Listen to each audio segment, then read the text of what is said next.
Marcos capítulo 14. El día de hoy vamos a ver como la última parte de este capítulo.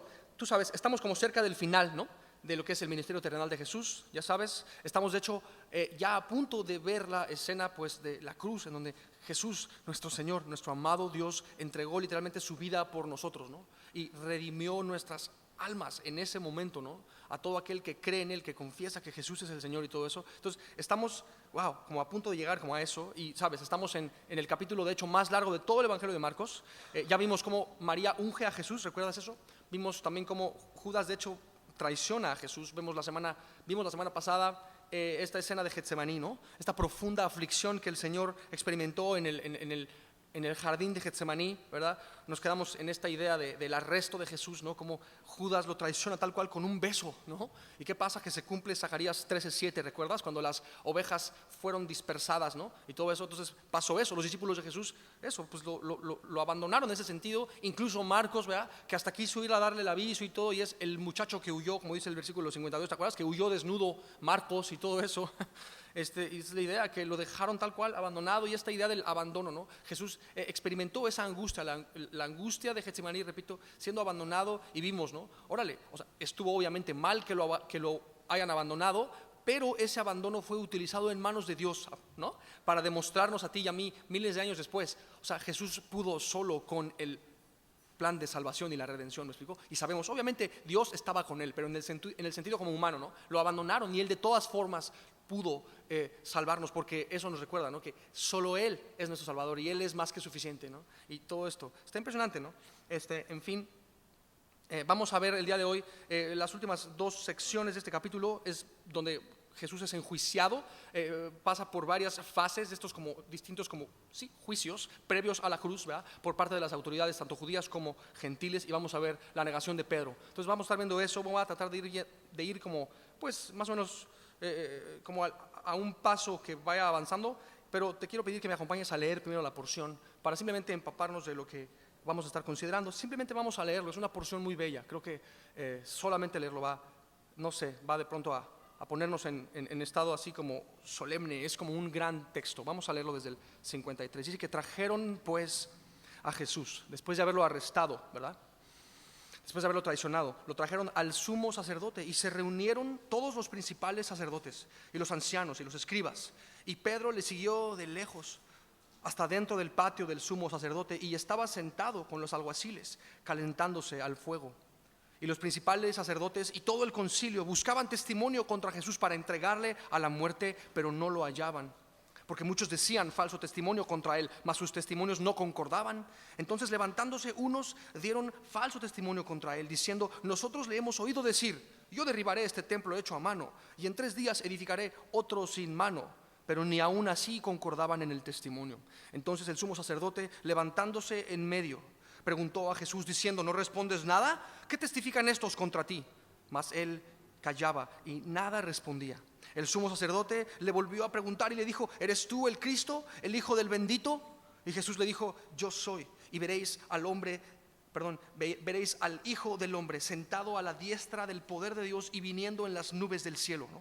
Entonces el sumo sacerdote, rasgando su vestidura, dijo: ¿qué más necesidad tenemos de testigos? ¿Habéis oído la blasfemia? ¿Qué os parece? Y todos ellos le condenaron, declarándole ser digno de muerte. Y algunos comenzaron a escupirle y a cubrirle el rostro y a darle de puñetazos y a decirle: profetiza, ¿no? Y los alguaciles le daban de bofetadas, ¿no? Estando Pedro abajo en el patio, vino una de las criadas del sumo sacerdote, y cuando vio a Pedro que se calentaba, mirando, le dijo: tú también estabas con Jesús el Nazareno. Mas él negó diciendo: no le conozco, ni sé lo que dices. Y salió a la entrada y cantó el gallo. Y la criada, viéndole otra vez, comenzó a decir a los que estaban allí: este es de ellos. Pero él negó otra vez. Y poco después los que estaban allí dijeron otra vez a Pedro: verdaderamente tú eras de ellos, porque eres Galileo, y tu manera de hablar es semejante a la de ellos. Entonces él comenzó a maldecir y a jurar: no conozco a este hombre de quien habláis, ¿no? Y el gallo cantó la segunda vez. Entonces Pedro se acordó de las palabras que Jesús le había dicho, ¿no? Antes que el gallo cante 2 veces, me negarás 3 veces. Y pensando en esto, lloraba. Entonces vamos a regresar al 53, ¿no? Vamos a ir viendo algunas cosas. Es un gran texto, ¿viste? Solo de leerlo, es muy fuerte esta escena. Vamos al 53, y que trajeron pues a Jesús, como te decía, después de esta traición al sumo sacerdote, estas autoridades religiosas, ¿no? Se reunieron, fíjate, todos los principales sacerdotes, los ancianos, los escribas, ¿no? Y Pedro dice que le siguió de lejos, es como que quería un poco quizá demostrar lo que él había prometido, ¿no? Yo no te voy a abandonar y ahora que ya te llevan, pues yo voy y te sigo, ay, aunque sea de lejos para, ¿no? Por si surge la oportunidad como de defenderte o algo así, pero realmente le estaba siguiendo de lejos y esto trajo estragos, como acabas de leer, ¿no? Terminó realmente negándole porque no le siguió de cerca como debió. Pero bueno, ahorita vamos a hablar de esa idea. Dice que le siguió hasta hasta dentro del patio del sumo sacerdote y estaba sentado con los alguaciles, dice que calentándose al fuego ahí con estos alguaciles, pues sin fe, ¿verdad? Y poco a poco fueron influenciándolo, como ahorita vamos a estar viendo más adelante. Y bueno, puedes ver entonces esto, ¿no? Cómo lo traen para enjuiciarlo tal cual. Hemos de saber, Jesús fue sometido a varios, te digo, enjuiciamientos por parte tanto de los judíos como de los gentiles. Fueron autoridades religiosas y autoridades como así, las autoridades romanas, pues las que lo enjuiciaron. De hecho hay como 3 fases de cada uno de estos 2 grupos de enjuiciadores, por decirlo así. Todo esto se puede apreciar con bastante calma en los pasajes paralelos, es donde se puede armar como el rompecabezas. En el estudio de Juan, me acuerdo que vimos con mucho más calma cada uno de los juicios y sus fases y todo esto, pero aquí Marcos nos hace énfasis en el juicio ante el Sanedrín, que es lo que pudiste ver ahí, ¿no? Estos principales sacerdotes y ancianos y todo eso. Y hemos de saber que en estos tiempos, familia, cuando se enjuiciaba a alguien, por lo general había como reglas o derechos para los, ¿cómo te diré? Reglas que protegían los derechos de los enjuiciados, ¿no? Y en este caso, de hecho, se saltaron todas esas reglas para enjuiciarle, ¿ok? Por ejemplo, era necesario que antes de enjuiciar a un acusado, el Sanedrín se asegurara de tener como un lugar oficial para llevar a cabo este enjuiciamiento. En este caso, de hecho, no estuvo en un lugar oficial, como puedes ver, dice que lo llevaron al sumo sacerdote. Pedro le siguió al patio, es decir, estaban en casa de este vato, realmente no tenían un lugar oficial, puedes ver, les valió gorro como esta regla, no respetaron esta regla al momento de enjuiciarle. Número 2, tampoco respetaron que un enjuiciamiento de este tipo debía hacerse, de hecho, de día, y en este caso lo hicieron de noche. ¿Por qué de día? Porque de esa manera podías ver las caras, ¿no? De los que estuvieran involucrados en la escena y no sé qué, era importante eso. Y un poco pues también les valió gorro, lo enjuiciaron tal cual de noche, ¿no? Fue en esencia un juicio tal cual ilegal, un juicio completamente injusto, ¿ok? Y de hecho le trajeron tal cual a varios testigos falsos, ¿no? O sea, como tipo, no sé, como paleros así para hablar en contra de Jesús ante el Sanedrín tal cual. Ahí dice que el concilio, gente que fue tal cual traída para eso, testificar en contra de él, es lo que dice el versículo 55, ¿no? Que los principales sacerdotes, sí, eso, ¿no? Y todo el concilio, fíjate, buscaban testimonio contra Jesús para entregarle a la muerte. Estos principales sacerdotes, ya sabes, ¿no? Gente religiosota, ¿no? Por fuera súper piadosos, ¿no? Pero acá al mismo tiempo todos respingados, llenos así como de piedad agria, llenos de hecho de envidia, ¿no? Porque Jesús representaba esta como amenaza para su sistema religioso y todo eso, ¿no? Entonces estaba ahí el concilio, gente que, ¿no? Trajeron para hablar en contra de él. Y realmente, o sea, no había una razón para acusarle. Entonces ellos estaban ahí tratando de inventarse razones para acusarle, ¿no? Buscaban testimonio para Jesús, pero para acusarle, ¿no? Pero dice el verso 55 que pues no hallaban con qué acusarle, o sea, literalmente, porque no había pecado en Jesús. Tú lo sabes, Jesús es Dios, Él nunca pecó, ¿no? El problema es que estos vatos tenían pecado en su corazón y querían como enjaretárselo a Jesús, ¿no? Dicen por ahí que el pecado ajeno, ¿cómo dices? Que el pecado propio se ve bien feo en el otro, ¿no? El problema era en ellos, no en Jesús. Jesús es santo, familia. Él nunca pecó y esos vatos estaban tratando de, así en su orgullo, en su complejo de como superioridad, estaban tratando de enjaretar pecado a Jesús, ¿no? Y como que eso, ¿no? Versículo 56. Porque muchos decían, fíjate, falso testimonio contra él, misma idea, ¿no? Más sus testimonios no concordaban, es decir, estaban tratando de como armar un caso en contra de él, presentar según ellos la evidencia y no se podían poner de acuerdo, o sea, ¿me explico? O sea, eso, ¿no? Y me los imagino, ¿no? Hizo esto e hizo esto y al mismo tiempo como que mordiéndose la lengua, así como que, bro, no te mordiste la lengua, tú has hecho peor y estás acusando de algo que él no hizo y no sé qué, ¿no? Así, ¿no? Interesante. Espérame. Eso, ¿no? Versículo 57, fíjate, entonces levantándose unos, o sea, había algunos como tal cual no poniéndose de acuerdo, tratando de encontrar razones, o sea, mordiéndose también, creo yo, la lengua. Entonces levantándose unos, no todos, ¿no? O sea, interesante que solo algunos tuvieron como el valor para levantarse a testificar y decir falso testimonio, ¿no? Solo algunos no. Entonces, interesante, dentro de estos, o sea, todos enemigos, algunos eran como más cobardes que otros, por decir. Pero el punto es que al final, o sea, realmente todos estaban en contra, aunque solo algunos como que levantaron la voz, ¿no? Entonces dice, levantándose unos, ¿no? Dieron falso testimonio contra él. Estaban tal cual así, aferrados, empeñados, ¿no? En descalificarle, ¿no? Como si Jesús tuviera como que o sea, no manches, ¿no? Versículo 58. ¿Qué decían? Nosotros le hemos oído decir, fíjate, yo derribaré este templo hecho a mano y en 3 días edificaré otro hecho sin mano, dice, ¿no? Interesante acusación, porque Jesús, o sea, realmente nunca dijo esto. O sea, Jesús no dijo yo derribaré este templo hecho a mano, o sea, para nada. Más bien ellos le añadieron como eso, o leyeron de los labios de Jesús lo que quisieron leer. Realmente no fue lo que él dijo, literalmente, porque dice, por ejemplo, Juan 2:19, ¿no? Que Jesús dijo, oigan, destruyan este templo y en 3 días lo levantaré. O sea, hablando del cuerpo de del templo de su cuerpo y de su resurrección, ¿no? No estaba hablando obviamente del templo ahí literal de Jerusalén, o sea, no estaba hablando de eso. Y estos vatos dijeron, él dijo, yo derribaré este templo hecho a mano, pero de hecho no dijo eso, dijo, derriben este templo, hablando de su cuerpo, y yo lo levantaré. O sea, es como que, estaban tal cual torciendo sus palabras. Y interesante, ¿no? O feo, porque sí tenía un poco que ver con el mismo tema, ¿no? Jesús sí mencionó el tema del templo y ellos torcieron su mensaje tal cual para tacharlo literalmente de terrorista, ¿no? Tú andas armando ahí una teoría ahí de conspiración para tirar el idolatrado templo o algo así. Le estaban tal cual como que tirando mal rollo, ¿no? Realmente cuando Jesús realmente no estaba hablando de eso, ¿no? Y bueno, hemos de saber, sí, o sea, al ellos enjaretarle esta acusación, ¿no? De va a destruir el templo y no sé qué, o sea, podían tener el pretexto de acusarle como de una ofensa capital, ¿no? Porque tal cual, o sea, ¿sí me explico? Hablar en contra o hacer algo en contra del templo, de hecho no nada más del templo de Dios, el templo judío, sino de cualquier deidad griega, ¿no? Tipo el templo de Júpiter, el templo de Zeus. Había diferentes templos, ¿no? Para adoración, tanto te digo al dios judío como dioses falsos. Cualquier como ataque o hablar en contra de cualquiera de estos templos se consideraba eso, como una ofensa capital, ¿no? Entonces fue como todo un escándalo cuando Jesús, o sea, habló de o habló de esto del templo, y ellos, te digo, pues realmente malinterpretaron sus palabras, porque, o sea, ¿qué estaba haciendo Jesús cuando habló de eso, familia? Estaba literalmente predicando el evangelio, ¿no? Porque dijo, destruyan este templo, ¿no? De su cuerpo, de su muerte, y yo lo levantaré, o sea, yo resucitaré. Eso es tal cual, pues, el evangelio predicado, ¿no? O sea, él estaba buscando, o sea, por decir, la agenda de Jesús, se cuenta, era eso, predicar el evangelio. Y estos vatos le enjaretaron como, pues, otros motivos realmente, ¿no? Eso, ¿no? Como que, tú quieres causar algún escándalo ahí y ser un terrorista, algo así. No, de hecho no era eso, ¿no? Dice Romanos 1:18, por ejemplo, habla, ¿no? De estos que detienen con injusticia la verdad. Fuerte idea, ¿no? Detienen con injusticia la verdad. O sea, Jesús quería anunciar la verdad y ellos detuvieron esto con injusticia, o eso es lo que estaban intentando, ¿no?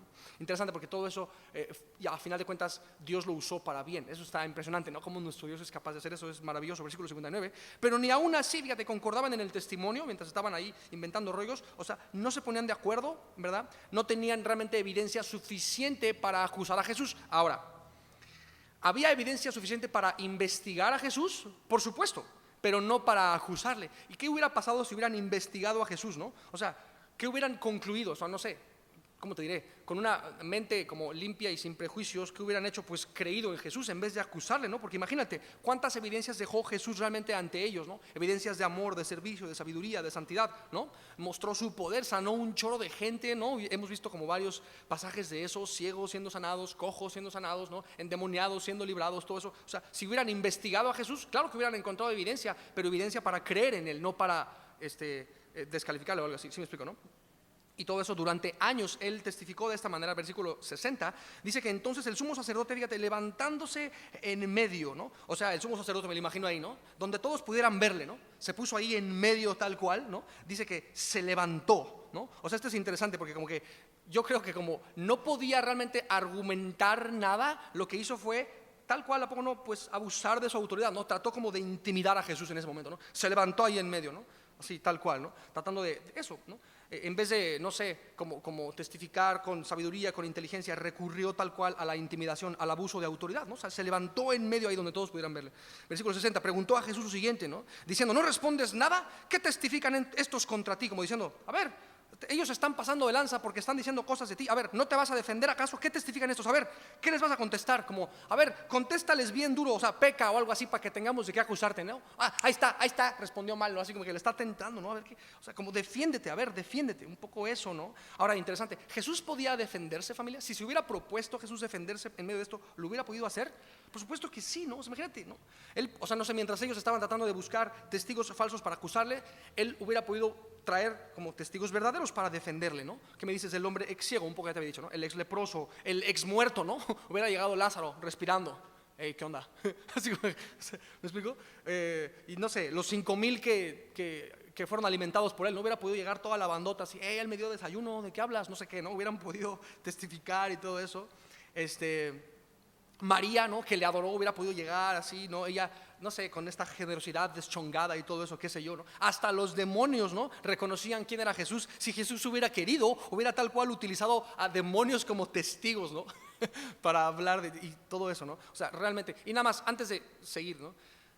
Estamos hablando de que Jesús pudo haber traído testigos para hablar en favor de él. Y mi pregunta de pronto es, ¿y si Dios nos llama a cualquiera de nosotros, familia, a testificar de él, no deberíamos tú y yo poder tener algo que, ¿sí me explico? ¿No deberíamos tú y yo tener algo que decir en cuanto a la mano de Jesús en nuestras vidas? Claro que sí. Tú y yo somos como ese cojo, tú y yo somos como ese leproso, tú y yo somos como, no sé, todos estos personajes que fueron bendecidos por Jesús. Y si te llegan a preguntar, y créeme, o sea, todos los lugares donde tú y yo nos desenvolvemos, ¿no? El trabajo, la iglesia, ¿no? La escuela, ¿no? Estamos todo el tiempo, ¿cómo te diré? Nos están dando todo el tiempo oportunidades de testificar de Jesús. Y a ver, ¿y tú qué piensas de Jesús? A ver, ¿y tú por qué lees la Biblia? Y que tú y yo saltemos ahora sí que por Jesús, ¿verdad? Él me ha bendecido, Él ha alimentado mi alma, Él me ha transformado. Y para eso necesitas fe, necesitas denuedo, por supuesto, ¿verdad? Porque creer en Jesús, familia, trae aflicción, trae que la gente se burla. Ay, ¿cuál cristiano? Pues fíjate que sí, yo sí soy cristiano porque, ¿no? Jesucristo me ha mostrado cosas, me ha bendecido, no sé qué. Entonces, nada más que te unas en estos testigos, ¿no? En todo eso, en favor de Jesús y así. Y bueno, interesantísimo porque Jesús, o sea, pudo haber echado mano de todo eso. ¿Qué testifican estos contra ti? A ver, responde. Y fíjate la respuesta de Jesús. Pudo haber hecho eso. Tú y yo todos somos testigos de su bondad, ¿no? Y realmente, él, fíjate la respuesta, versículo 61, mas él callaba y nada respondía, ¿no? A ver, defiéndete. ¿Y él qué hizo? O sea, no se defendió. Puedes ver, eso es un ejemplo increíble para nosotros, porque a poco no. Tú y yo somos así, ¿no? Bien respondones, ¿no? Súper imprudentes, ¿no? Nos encanta en la carnota andarnos defendiendo y todo eso. Bueno, Jesús no hizo esto y esto es un gran ejemplo para nosotros. Fíjate lo que dice el Proverbio 11:12. El que carece de entendimiento menosprecia a su prójimo, mas el hombre prudente calla. Qué importante, ¿no? Ser hombres prudentes, ¿no? Que callemos, como en este caso Jesús. Y bueno, Jesús guarda silencio, ¿verdad? Y como que al parecer no funcionó mucho, porque con todo y su prudencia pensaríamos, ¿no? Pues es para que este vato como que apreciara la prudencia de Jesús, pero realmente no lo hizo, como que ardió más y le preguntó esto. Fíjate el versículo 61, el sumo sacerdote le volvió a preguntar y le dijo, ¿eres tú el Cristo, el Hijo del bendito? Aquí se pueden decir como varias cosas de esta frase que le dijo. En esencia lo que aprendí al estar viendo esta idea es que este vato le está tal cual dando una como orden legal de defenderse, ¿no? Está utilizando ya su autoridad para obligarlo a responder, haz de cuenta, ¿no? Interesantísimo, porque Jesús respondió, le dijo, yo soy, y veréis al Hijo del Hombre sentado a la diestra del poder de Dios y viniendo en las nubes del cielo. Entonces, o sea, interesantísimo, ¿no? Interesantísimo, perdón, porque al Jesús responder no es que está entre comillas como desafiando la autoridad o algo así, más bien está honrándola, ¿no? Porque este vato le está haciendo una pregunta y le está dando una orden legal. Te estoy diciendo que respondas, casi pues sí, lo obliga con su autoridad a responder, ¿verdad? Y Jesús, interesantísimo que respondió. Y el hecho de que Jesús haya respondido no es que se rebeló, repito, sino que realmente se estaba sometiendo a esto, ¿verdad? Y contestando aparte con una verdad completamente bíblica, ¿no? O sea, vas a ver al Hijo del Hombre sentado a la diestra del poder de Dios y viniendo en las nubes del cielo. Interesantísima palabra, cielo, ¿verdad? Y bueno, todo eso, ¿no? Eres tú el Cristo, fíjate. Espérame. Y fíjate, le hace una pregunta, ¿eres tú el Cristo, el Hijo del bendito? ¿No? Pregunta, ¿crees que este vato realmente quería saber la respuesta a su pregunta? Realmente no. O sea, porque él ya tenía un concepto preconcebido, ¿no? Él ya había juzgado a Jesús como un blasfemo, ¿no? Y quiero preguntarle lo que sea para que lo que sea que conteste yo lo quiero como tachar y todo eso, ¿no? Quería tal cual pues acabar con Jesús. ¿No es un anhelo bastante como ingenuo, ¿no? Imagínate, ¿cómo vas a acabar? ¿Cómo vamos a acabar con Jesús si Jesús es Dios, familia, ¿no? Él es el autor de la vida, el omnipotente Dios que sostiene todas las cosas. Es como que, wow, ¿no? Y este vato pues tenía este anhelo ingenuo de acabar con él, pero pues Jesús es Dios, ¿no? Versículo 62, fíjate la respuesta de Jesús, ¿no? Yo soy, este es Jesucristo diciendo, ¿no? Contundentemente una declaración de su deidad. ¿A poco no? Jesús le dijo, yo soy, y veréis, te digo, ¿no? Al Hijo del Hombre sentado a la diestra del poder de Dios, viniendo en las nubes, ¿no? Impresionante, ¿no? Contestó, te digo, tal cual la pregunta que le hicieron, y está hablando de su deidad absolutamente, ¿no? Es como esto del yo soy, es una como muestra contundente de la deidad de Jesucristo. Él es Dios y está diciendo, un día volveré, o sea, tal cual, es una profecía, te digo, completamente bíblica, completamente verdadera, está tal cual poniendo el futuro, así, yo volveré. Entonces, ¿qué está un poco mostrando Jesús con esto? O sea, está un poco, ¿a poco no?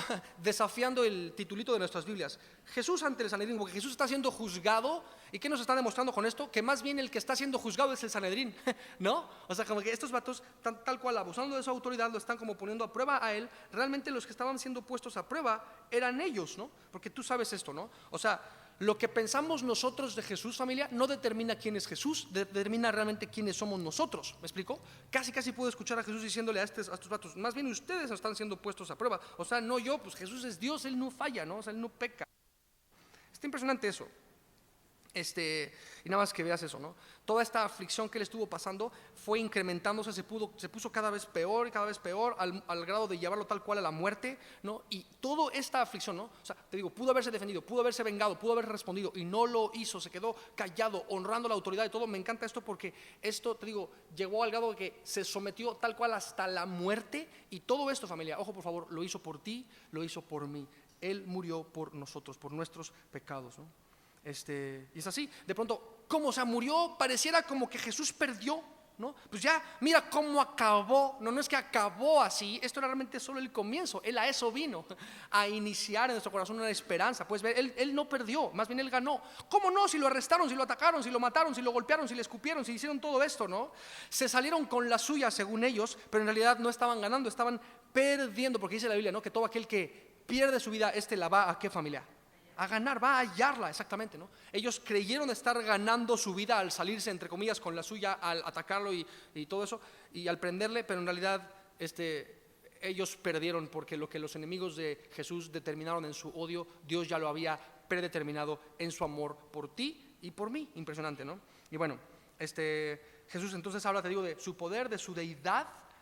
Y era otra vez para que de pronto la respuesta de quienes estaban con él, o sea, no manches, entonces tú eres Dios, wow, tú vas a volver, wow, entonces tu palabra es verdad, wow. O sea, era para que respondieran así todo como, ya, vamos a creer ahora sí la palabra, o sea, chale, perdónanos por acusarte o algo así. O sea, era para que respondieran eso, pero tristemente con todo y que, o sea, ¿cómo te diré? Es que les hablaron del evangelio así como que no en 6D, como en 10,000D, ¿no? O sea, es como que el evangelio encarnado, predicándoles tal cual el evangelio, y esos vatos delante de él tal cual iban a acusarlo para matarlo. O sea, no podría ser, ¿no? Es como que el evangelio en todas las dimensiones posibles o algo así, ¿no? Y estos vatos, en vez de decir, ¡guárale, va! ¡Qué chido! No, fíjate la respuesta del sumo sacerdote, versículo 63. Entonces el sumo sacerdote, rasgando su vestidura, dijo, ¿qué más necesidad tenemos de testigos? O sea, a ver, ¿por qué te pones así? ¿Que no hiciste una pregunta? Nomás querías saber si Jesús era Dios o no, ¿no? Se te contestó y ya, no, ya sé qué. Así como que hizo literalmente un melodrama todo ridículo. Fue tal cual lo que hizo este vato. No sé, pues sí fue eso, ¿no? ¿Habéis oído la blasfemia? ¿Qué os parece? Y no sé qué, ¿no? Como diciendo, eso, ¿no? ¿Ya vieron? Así como que, eso, contestó lo que este vato quería que contestara, pero él realmente no creía esa verdad. Y entonces eso, como que nos muestra que cuando le hizo la pregunta en el verso 61 de tú eres el hijo del bendito, realmente no quería saber la respuesta. Quería escuchar eso nada más para enojarse y hacer su drama ridículo, tal cual, ¿no? Y bueno, no sé, ¿no? Esta idea me pegó a mí mucho, que es el evangelio encarnado mismo, predicándole el evangelio a aquel que tal cual lo mandaría a matar, así no sé, y ni así agarró el patín. Es como muy fuerte, ¿no? Versículo 64, dice al final que todos los que estaban ahí, ¿no? Le condenaron. Entonces, ¿quién fue el que habló? ¿Quién fue el que preguntó? ¿Quién fue el que hizo el drama? La autoridad. Pero todos los demás, fíjate, todos borregotes, ¿no? Hostilmente. ¿Qué pasó ahí? Sonó chistoso, ¿no? Ok. Todos estos le condenaron puro borrego, realmente. Fíjate, porque híjole, este es fuerte, ¿no? Porque tenían un concepto erróneo de Jesús también ellos, porque dice que todos le condenaron, pero su concepto erróneo de Jesús, ¿en qué se basó? En lo que otro vato dijo. ¿Puedes ver? En vez de escuchar ellos personalmente el testimonio de Jesús, se basaron en lo que otro vato había dicho y literalmente les costó su alma. Fíjate, porque la Biblia dice que somos ovejas, ¿no? Pero es como bien distinto, yo creo que me vas a entender, es bien distinto oveja a borrego. ¿Sí me explico, no?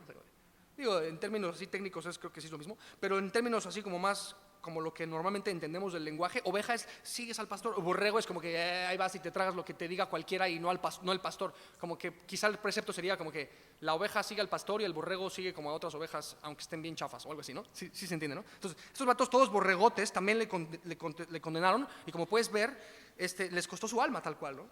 Y bueno, dice que le declararon digno de muerte. ¡Órale! pero los dignos de muerte eran todos los demás, o sea, Jesús nunca pecó y tal, ¿no? Y todo eso, y esto es para que nos pegue a nosotros, ¿no? Le declararon ser digno de muerte. ¿No hicimos esto tú y yo con nuestro pecadote todo el tiempo de nuestra vida antes de Jesús y todo? Claro, ¿no? Matamos a Jesús, le declaramos digno de muerte, cuando los dignos de muerte somos nosotros, familia. No merecemos ni el aire que respiramos y así, ¿no? Y bueno, se puso todavía peor. Fíjate el versículo 65. Y algunos comenzaron a escupirle y a cubrirle el rostro y a darle de puñetazos, tal cual. Le cubrieron el rostro, lo agarraron a puñetazos. Esto está bien fuerte, no fue cualquier puñetazo. No fue puñetazo de película actuada de esas así en donde, no, bueno, es que me chocan las películas esas donde, bueno, se quedó súper corto, por decir, perdón. Cualquier cosa que veas en películas sobre todas estas escenas se quedan cortas. Lo golpearon tal cual, familia, hasta dejarlo literalmente desfigurado, irreconocible. Eso es lo que dice Isaías 53, ¿no? Que desfiguraron su parecer, tal cual quedó irreconocible, ¿no?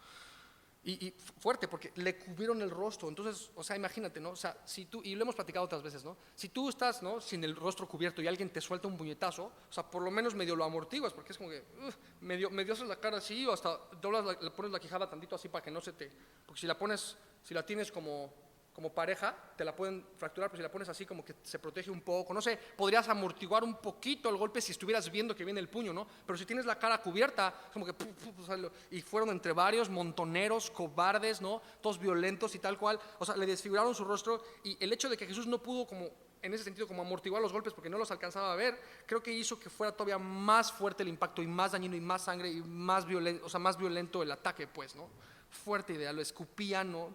Y le empezaron a decir, a ver, profetiza, ¿no? ¿Quién te golpeó? Dice el pasaje paralelo y todo eso, ¿no? Y los alguaciles dice que le daban también de bofetadas. ¡Paz! Es como una escena súper gráfica en ese solo verso, ¿no? Es algo como muy fuerte, familia. Y o sea, es Jesús mismo, es el Dios perfecto que jamás pecó, que jamás miró con soberbia a absolutamente nadie. Su rostro jamás expresó algo que no agradara al Padre. Piensa eso. Y ese rostro, familia, cuyo resplandor alumbra el universo entero, ¿no? Ese rostro fue golpeado, desfigurado, ensangrentado, ¿no? No sé, está bien fuerte esa idea, ¿no? Los alguaciles dice que le daban de bofetadas. Estos no son los sacerdotes ni el Sanedrín, estos son otros vatos, también todos borregos, ¿no? Lo que te decía, ¿no? Lo que piensan unos, ¿no?, definió borregamente lo que otros pensaran sin realmente haber escuchado el testimonio como en persona de Jesús y todo eso. Déjame te leo lo que dice David Guzik sobre esta idea. Dice, con todo lo terrible que fue el enjuiciamiento de los líderes religiosos contra Jesús, por lo menos tenían una razón de fondo para atacarle: miedo y envidia a Jesús. En cambio, estos alguaciles le maltrataron sin razón alguna. Todo lo que los movió fue un placer enfermizo por torturarle, basados en la opinión falsa de otros. Órale, está como fuerte esa idea, ¿no? Y bueno, otra vez, ¿no? Todo esto que Jesús enfrentó fue, familia, por amor a nosotros. Estas acusaciones, estos falsos testimonios, estas pruebas, la cruz misma, todo, por favor, recuérdalo, fue por nosotros, ¿no?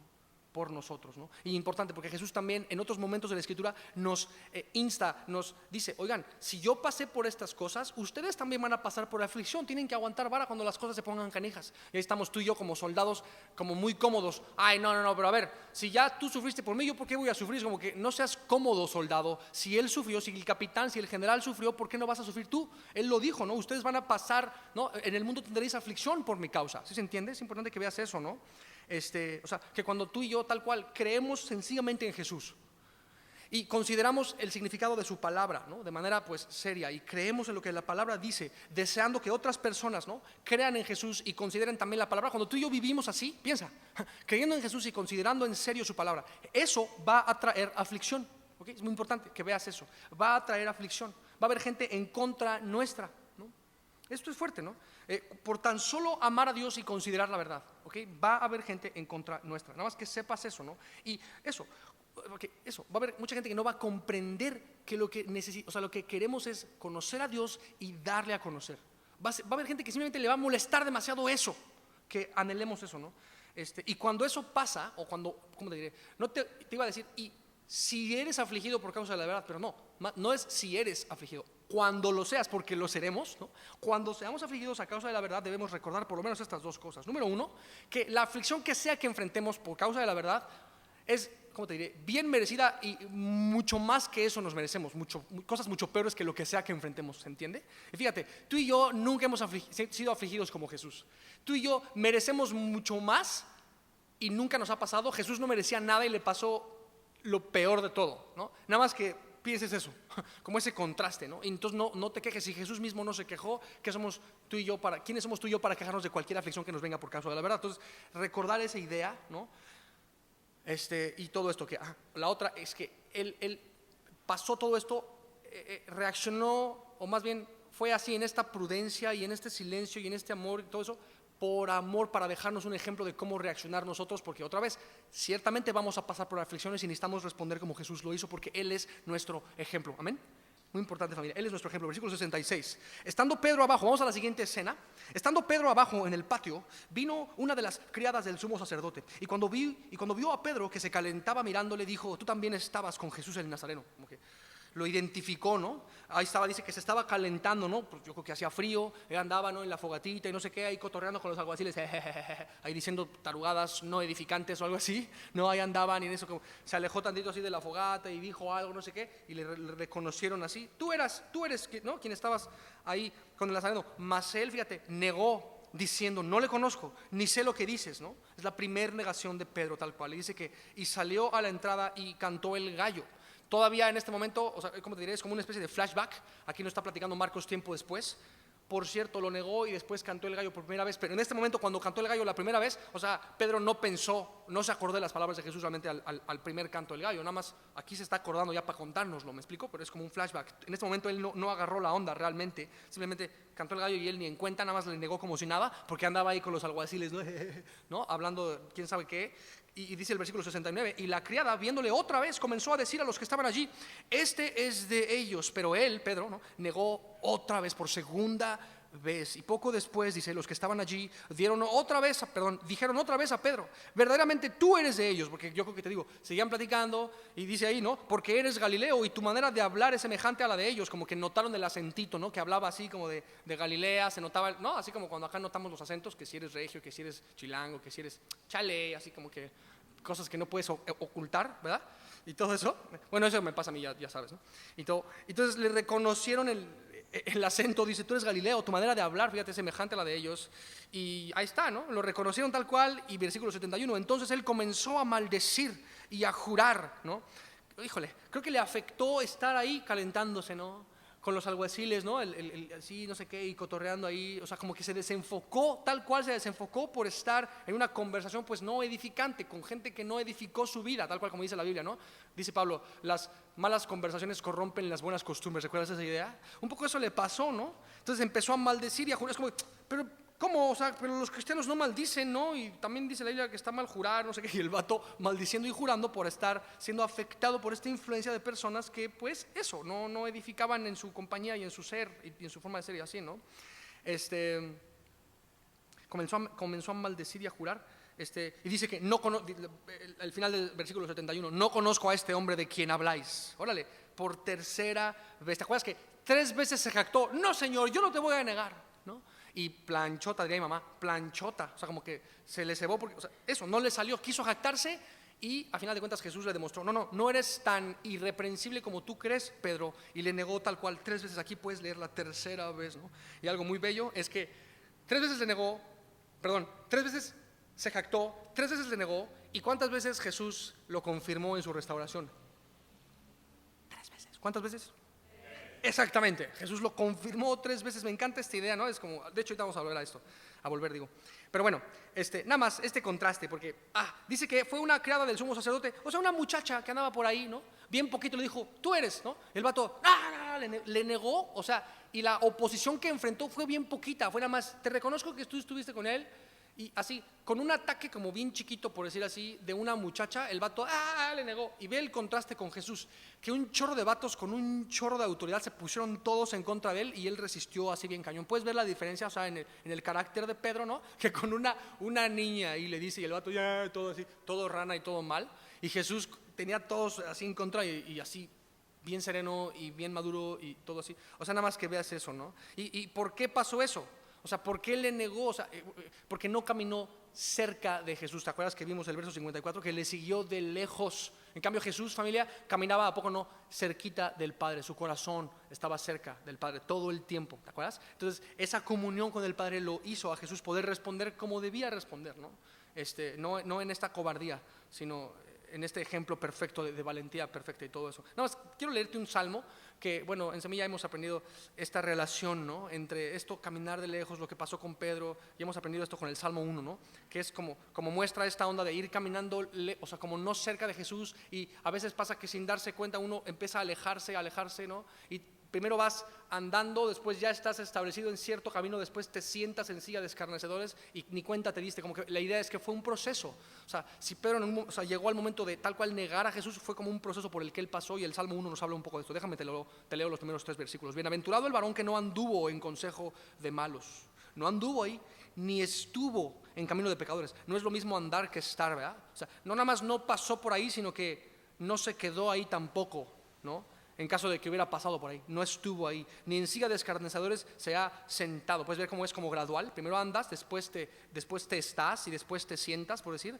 Sino que en la ley de Jehová está su delicia, y en su ley medita de día y de noche. O sea, no dejando que pase ninguno de estos procesos. Nunca andas por ahí, nunca te estás ahí, nunca te sientas ahí, sino que todo el tiempo, dice, la ley de Jehová está es tu delicia, ¿no? Y nos deleitamos en su ley día y noche y todo eso, ¿no?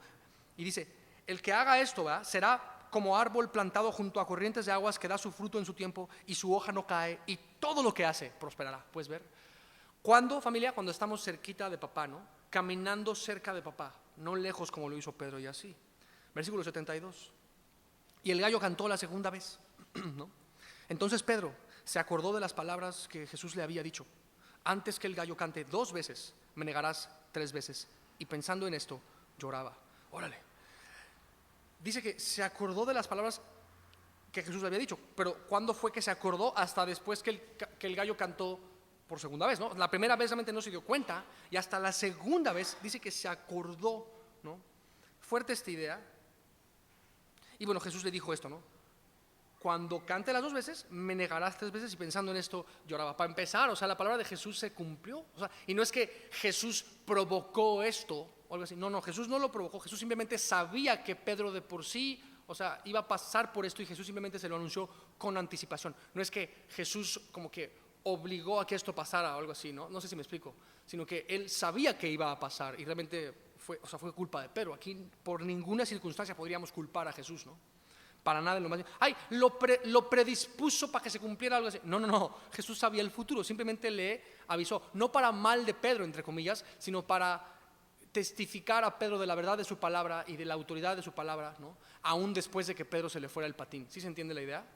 ¿Sí, familia? Ok, importante esta idea, ¿no? Entonces, antes que ahora, una cosa, porque aquí estamos hablando de, claro, ¿no? Jesús ante el Sanedrín, ¿no? O sea, sí, esta idea de que, ok, Jesús fue en un sentido probado, ¿no?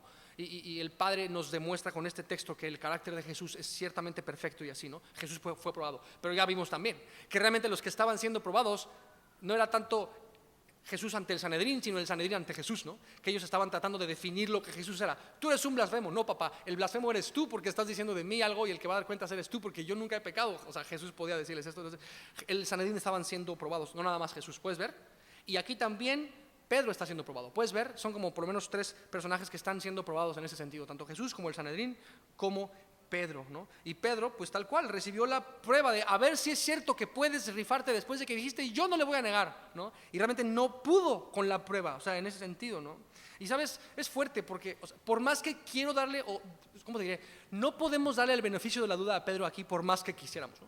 Ay, pero fue sincero, o bueno, o sea, sí, pero pues, no, pero pues nada, bro, la regó, lo negó, tal cual, no hay que minimizar, pecó, ahora sí que se guacarió, Perdón, ¿verdad? Estuvo mal mí. Pecó, o sea, no se puede minimizar el pecado de Pedro aquí, tal cual, negó al Señor, y esto es realmente muy grave. Y dices, sí, después fue restaurado, entonces no importa. No, sí importa, y fue bien doloroso. Ahí dice que lloraba de amargura, ¿no? Y todo eso, entonces estuvo fuerte, no se puede minimizar. Fue un pecado que cometió Pedro, o sea, tal cual, ¿no? Pedro negando a Jesús. ¿Y a quién se parecerá Pedro? ¿Ya me voy a balconear yo nada más, o nos está balconeando Dios a todos? La verdad, piénsalo. O sea, de alguna manera tú y yo, o sea, todos somos Pedro, ¿no? Debería ser como que nuestro tweet semanal, ¿no? El tweet de la semana, todos somos Pedro, ¿no? Y hashtag tweet semanal o qué sé yo, ¿no? O sea, esa es la verdad, familia. Bueno, X, ¿no? Todos somos Pedro, porque de una forma u otra, ¿a poco no? Le hemos hecho promesas al Señor. Bueno, yo lo he hecho, no sé si tú, ¿no? Y todos de una forma u otra hemos terminado negando al Señor y portándonos bien ranas, ¿no? Por lo que sea, ¿no?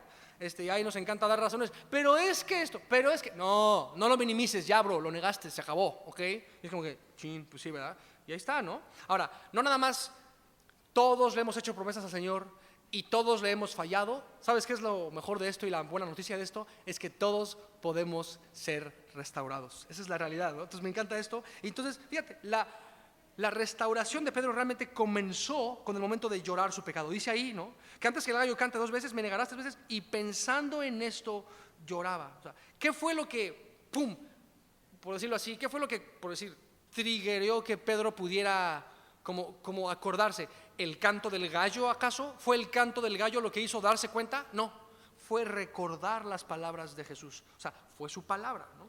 Y el reconocimiento de este pecado que fue mostrado a través de la palabra fue de hecho el comienzo de su restauración, de la restauración que Dios obró en su vida, ¿no? El llanto, estas lágrimas, ¿no? Derramadas por, te digo, recordar la palabra, fue lo primero, ¿no?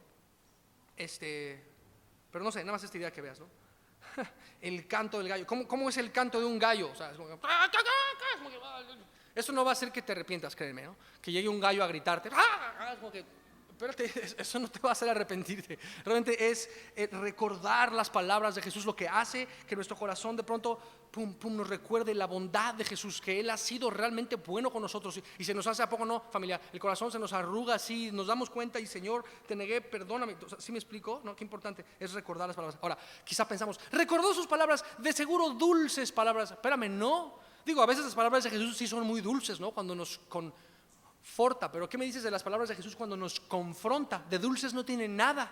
Entonces, ¿me explico? Yo creo que fueron bastante amargas las palabras que él recordó. ¿Por qué? Porque tal cual se puso a llorar, lloró su pecado, lamentó su pecado. ¿Me explico? Y bueno, importante que veas esto. Cuando de restauración se trata, otra vez, todo comienza por recordar la voz de Jesús, número 1.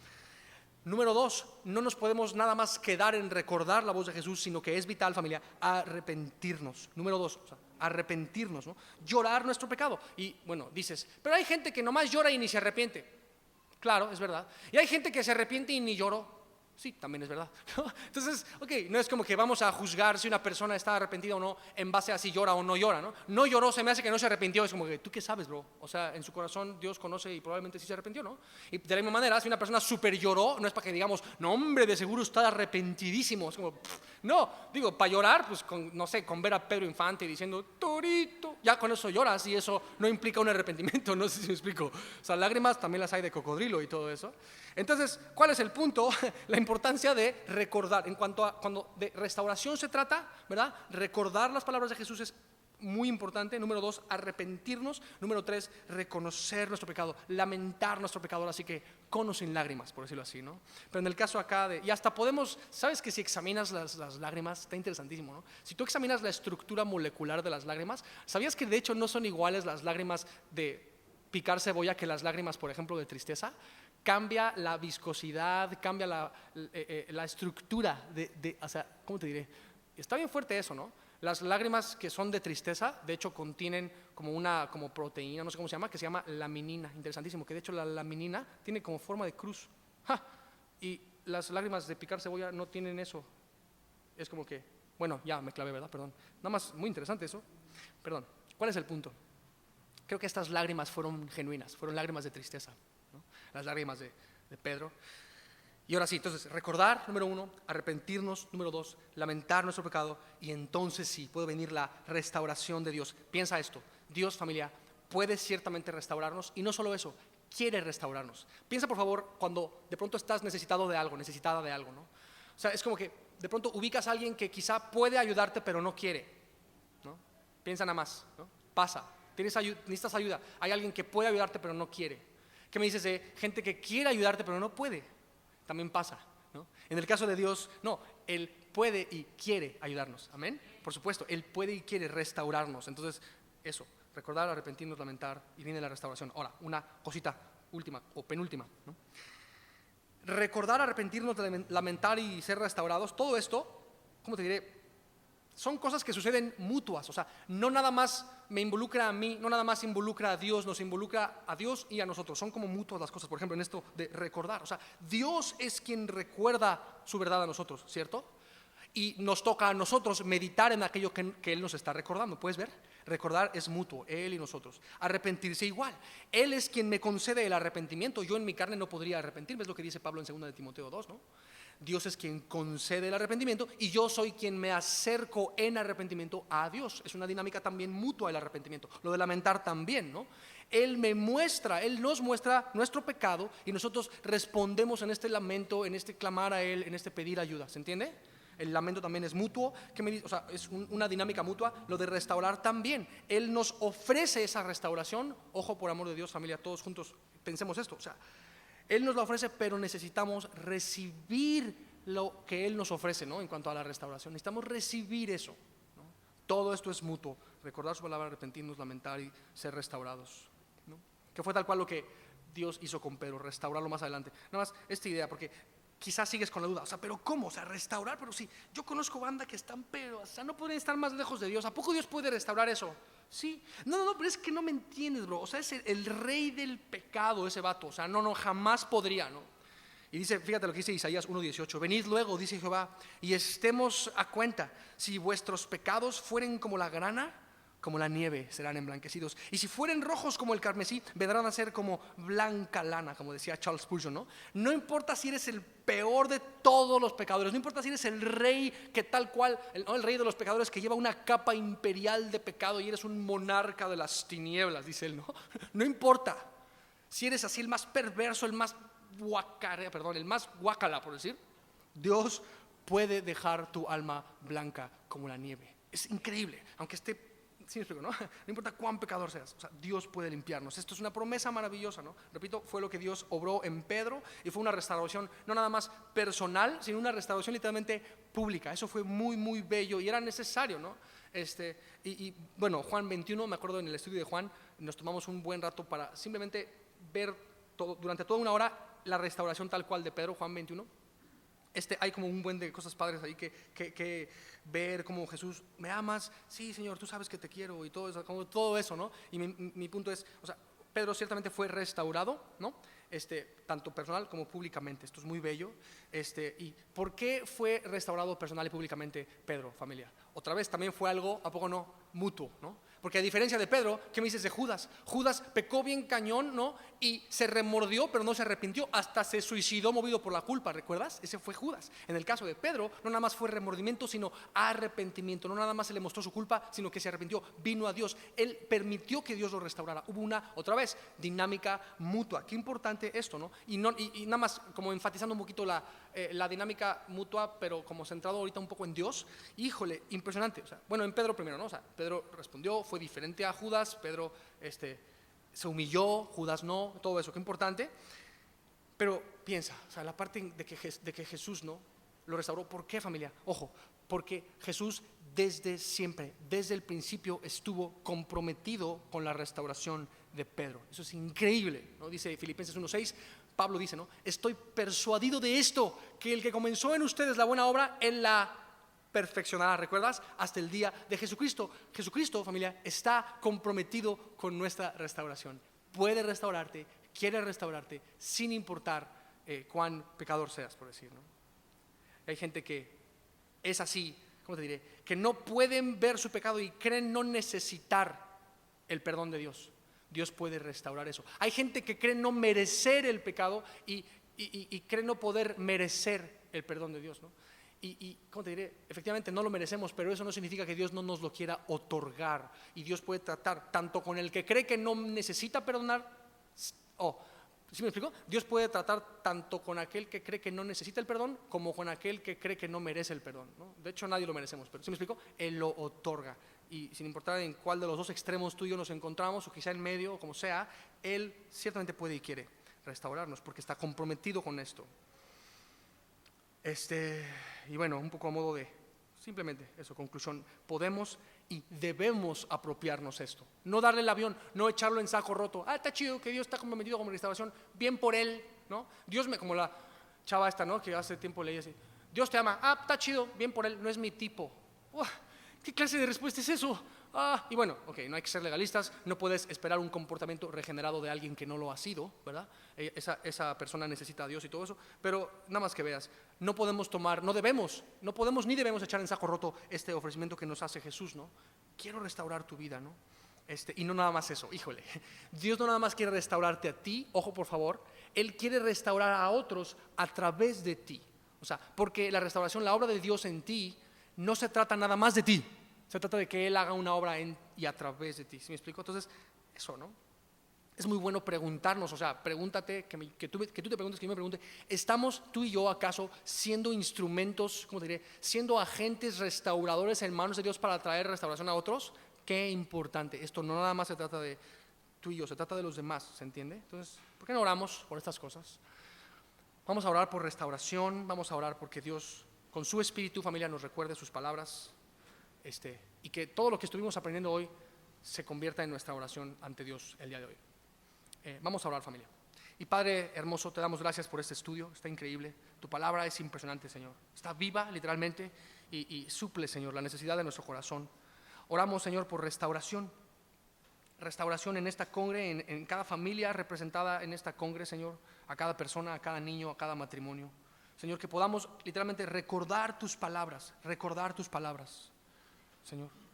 Palabras que, bueno, a veces traen confrontación fuerte, a veces traen también consolación maravillosa, y que, Señor, podamos recibir lo que tú nos estás hablando el día de hoy.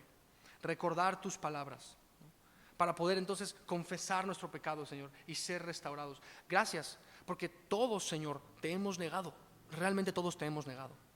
Y tú, Señor, nos amas, nos restauras, te has comprometido con nuestra restauración a pesar de nosotros no merecerlo. Nosotros, híjole, merecíamos más bien todo lo que tú pasaste en el pasaje que vimos ahorita. Merecíamos toda esa aflicción, toda esa burla, todo ese escarnio, toda esa violencia es la que merecíamos nosotros y mucho más. Y tú nos has librado de eso y tú pasaste por eso en vez de nosotros, en lugar de nosotros, Señor.